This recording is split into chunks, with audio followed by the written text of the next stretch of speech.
यह कहानी है 1940 के उस भारत की जहां सुबह शोर से नहीं पक्षियों की चहचहाहट से खुलती थी।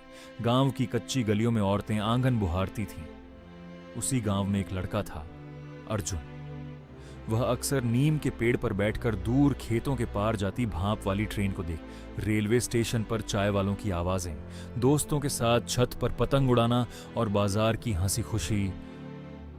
जिंदगी सादी थी मगर पूरी थी। एक दिन बरगद के पेड़ के नीचे अखबार पढ़ते चेहरों पर चिंता उतर आई। बातें धीरे धीरे फुसफुसाहट से बहस में बदलने लगी। शाम होते होते चौपाल में आवाजें ऊंची हो गईं। दरवाजे जल्दी बंद होने लगे। गलियां जो कभी बच्चों की हंसी से गूंजती थीं, अब सन्नाटे से भर गईं। रात में अर्जुन ने देखा, उसके पड़ोसी अपने सामान बांध रहे थे। आंखों में सवाल थे, जवाब किसी के पास नहीं। कुछ ही दिनों में बैलगाड़ियों का पहला काफिला गांव से गुजरा। फिर आया वो दिन, 15 अगस्त 1947। बच्चे दीवारों पर आजादी के पोस्टर चिपका रहे थे। रेडियो के पास पूरा गांव जमा था। आधी रात को जब आजादी का ऐलान हुआ, आसमान पटाखों से जगमगा उठा। लोग रोए भी, हंसे भी। मगर उसी रोशनी के पार दूर कहीं आग की लपटें उठ रही थी। रेलवे स्टेशन पर भीड़ बढ़ने लगी। हर कोई कहीं जाना चाहता था। शायद सुरक्षित जगह, शायद नई शुरुआत।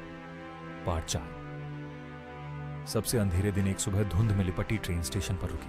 दरवाजे खुले और सन्नाटा छा गया। कोई कुछ बोल नहीं पाया। बस हवा भारी हो गई। रातों में घर जलने लगे। गलियां खाली हो गईं। स्कूल का वो कमरा जहां कभी बच्चों की आवाजें गूंजती थी, अब खामोश था। खिड़की से आती धूप बस उड़ते पन्नों को देख रही थी। सूरज उग रहा था और अर्जुन अपने दोस्त के सामने खड़ा था। बैलगाड़ी तैयार थी। शब्द कम पड़ गए थे। दोनों ने एक दूसरे को देखा और चुपचाप पतंग की चरखी और कंचे बदल लिए। वादा था यादों का। काफिला धीरे धीरे धूल में खो गया। छत पर वही पतंग फड़फड़ा रही थी, पर उसे उड़ाने वाला कोई नहीं था। स्टेशन की बेंच पर बैठा अर्जुन गुजरती ट्रेनों को देखता रहा। अब हर सीटी में उसे बिछड़ने की आवाज सुनाई देती थी। वक्त बीता।